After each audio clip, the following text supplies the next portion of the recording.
Once upon a time, in a small village nestled between the rolling green hills and the sparkling blue sea, lived a young cat named Max. Max was no ordinary cat.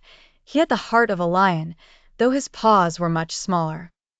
Max loved exploring, climbing trees, and chasing after the fluttering butterflies that danced around the flower fields.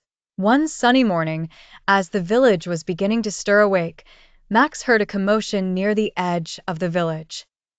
Curiosity piqued, he scampered over to find a crowd gathered around Mr. Brown, the oldest and wisest farmer in the village. Mr. Brown's voice trembled as he spoke.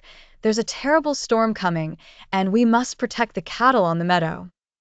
Everyone was worried as the meadow was quite far, and the storm was approaching quickly. The adults were preparing to move the animals, but they were afraid they wouldn't be able to reach the meadow in time. Max knew this was his moment to be brave. With a determined meow, he dashed toward the meadow, his little heart pounding in his furry chest. The wind began to whistle, and dark clouds loomed above, but Max kept running. Through the rustling fields and over the old stone bridge, he went until he reached the meadow.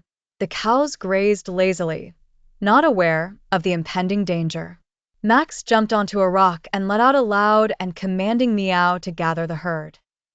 The cows looked up and saw the brave little cat with his tail held high like a brave warrior's banner. Max darted back and forth, guiding them toward the safety of the village barn. The wind howled, and the first drops of rain began to fall, but Max didn't falter.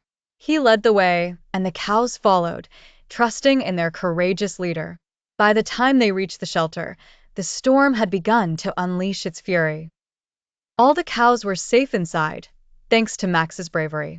The villagers cheered and applauded the heroic little cat, and Mr. Brown picked him up, smiling warmly.